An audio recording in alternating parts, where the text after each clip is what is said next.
Бүгүн абдан кубанычтуу жакшы жаңылыктардын бири 25 июнь 2025 жылда Чүй областной сот Сокулук райондук сотунун чечимин күчүндө калтырып, Бегалиев Нуркасымдын Ак Ордо конушундагы 520 контурдагы үйү бузулбасын деген чечим чыгарып берди.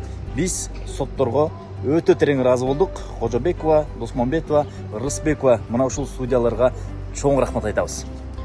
Адилеттүү так далилдеп чечим чыгарып бергениңерге ыраазыбыз. Ошо соттор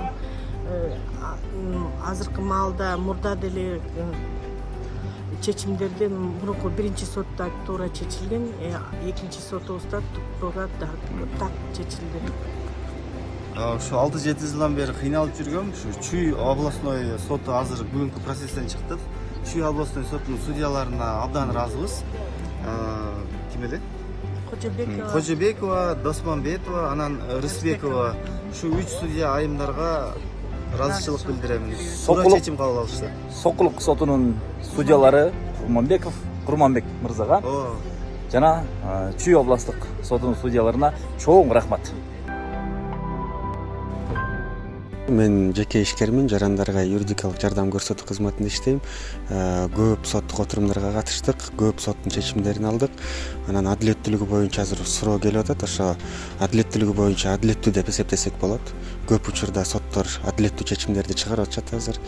Аракет кылып атышат адилеттүү чечим чыгарганга.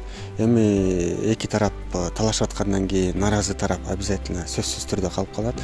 Аны биз да жарандарга түшүндүрөбүз, кайсы эмне негизинде сот мындай чечимге келди жана кандай чечим болуш керек эле депчи. Аны да биз деле түшүндүрүп беребиз, анткени бизде юридикалык тажрыйбабыз бар. Ошол анан ошо Каракол шаардын соту, Ысык-Көл областын соту, административ соттордон жакшы мыйзамдуу чечимдерди ала атабыз. Мен Народный надзор коомунун Ысык-Көл областынын куратору Өскөнбаева Кымбат. Буга чейин 1 жыл бою биз ушу кошо иштештик. Административный баягы соттордун жарандык иштерди, көпчүлүк кылмыш иштерин баардыгына байкоо жүргүзүп келдик. Байкоо жүргүзүүдө бул жерден көп нерсени байкадык. Бүгүн дагы сотко 30 июнда мен дагы келип калдым. Ошондо бир сот процесси болуп аткан экен. Ысык-Көл районунун жарандары өздөрүнүн жер маселеси жана үй маселесин чечип берүү боюнча. Ошол жерден областтык сот Мырзаканова жана Абдраимов, Дыйканов соттор адилеттүү сот чечимин чыгарып беришти. Абдан ыраазы болушту биздин жарандар. Мындайча айтканда, биздин абдан карапайым элдердин ошончолук сотту адилеттүү чечип бергенине эч ким ишенген эмес. Мына азыр далил болуп жатат. Сиздерге чоң рахмат.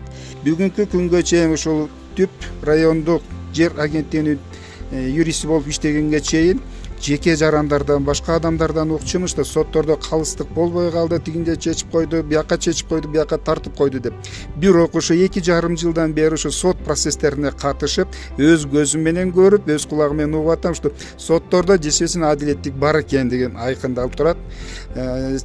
Жөн эле бияка тартып койду, тияка тартып койду дегенге эки адам жер талашкан болсо, кыймыл мүлктү талашкан болсо, сот өзүнүн мыйзам чегинде бир чечим чыгарат да, ошондо утулуп калгандар бинтип тияка тартып койду деши мүмкүн, а уткандар туура чыгар деп. Калыс катары мен айтат элем, баардык нерсе мыйзамдын чегинде, мыйзам талаптарына ылайыкталып туруп чечилип атат.